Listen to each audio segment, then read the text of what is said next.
Returning to Guilds. Why and How? By Withered Rose. If you are on the right, you should not be happy with the 21st century economic situation. On the one hand, multinationals are actively promoting leftist ideology, two famous examples being Amazon and Microsoft, who are corporate sponsors of Black Lives Matter. Whether multinationals truly believe in leftist ideology, or if this is simply performative activism, or, to be slightly conspiratorial, if they profit from brick-and-mortar businesses being decimated, and thus shifting the market ever more to online retail, it does not matter. At the end of the day, whatever the motive, multinationals are actively promoting leftist causes.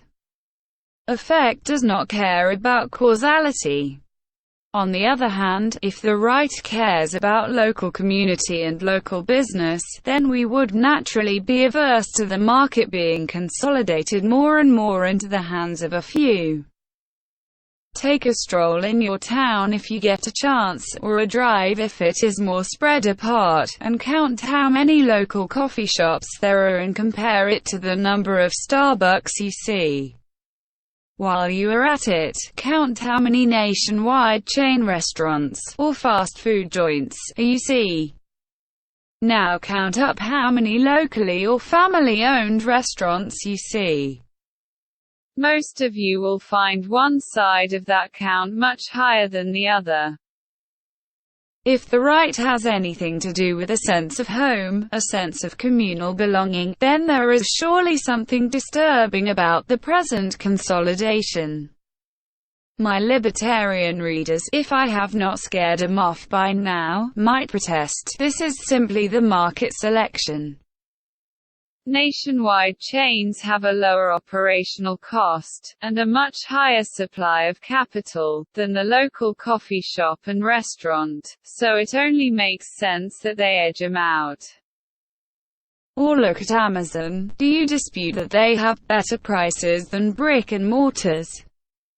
Would you really prefer to drive to the store, when you could get next day shipping for free? I know not all libertarians would say this, but a fair number of libertarian-leaning folks would. This all looks fine on paper, until you realize that these Goliaths receive so many subsidies that they are practically nationalized industries. Amazon, for instance, receives over $3.7 billion of taxpayer subsidies. Taxation is theft, and Amazon is the mob boss. For long-time readers, you will see the laced optimism. If Amazon, and companies like Amazon, rule the market because they have been chosen by the federal government to rule, then it means that, should the right take power, we could choose other than Amazon and restructure the economy when the annual budget is decided. In the past, we have called this spigot pointing. The federal government is like a water spigot, and whoever holds power, at the annual budget vote, can decide what plants are watered and what plants are not. What plants are watered are the plants that grow, the plants that are not watered wither. There are alternative economic arrangements possible, and all it would take to implement them would be a majority in the House and the Senate. So then, what kind of alternative economic arrangement do we want? A good option, and we shall see in a minute why it is a good option, is a guild system. What is a guild, and what does it do? Let me block quote from Hilaire Belloc. The detailed function which the guild performs, apart from its general function of mutual support and guarantee among men of a similar craft, are as follows. First, it guarantees their property. It does not destroy it as communism would do, it does the exact contrary. It makes property permanent and sees to it that undue competition and hostile action between the various members shall not lead to the eating up of the poorer man by the richer man. Thus, of the very first activities of the Guild, which we discover in full use for hundreds of years, is the making of laws for the conduct of its special trade by its own members, and the making of those laws so that each member may continue to be within certain limits. A free members of the Guild and a free owner of his own means of livelihood.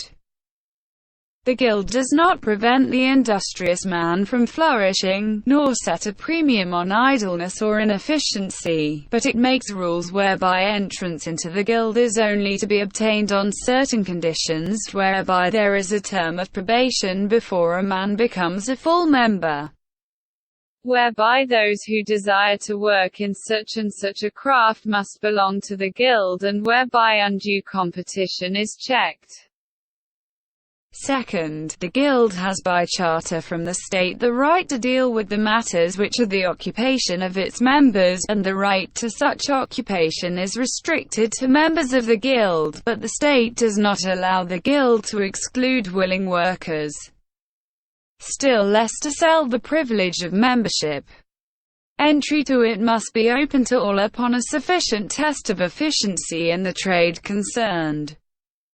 Third, a Guild member must observe in his competition against other guildsmen of his own craft certain limits.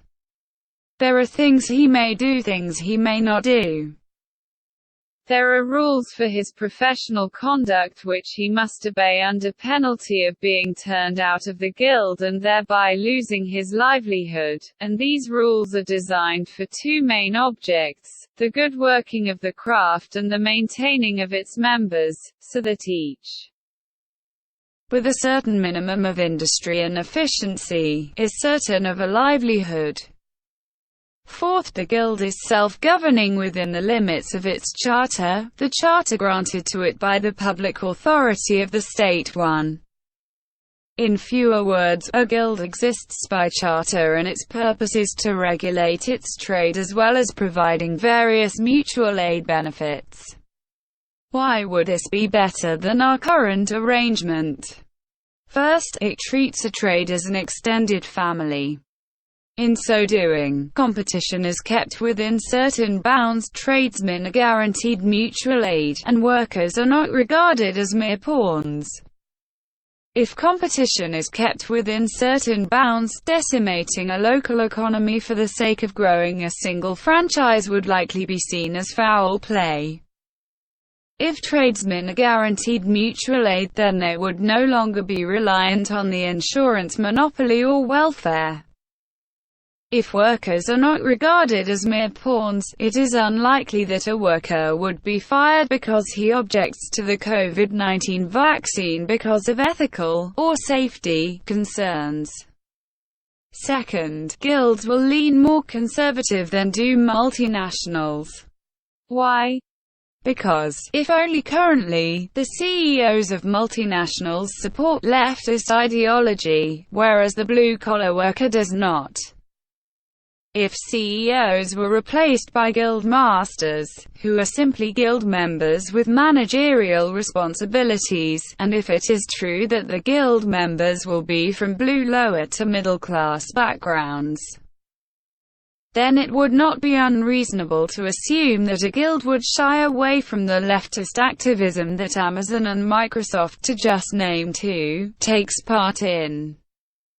Both reasons I provided for why the right should be opposed to the current economic arrangement were addressed, or at least likely to be addressed, by a guild system.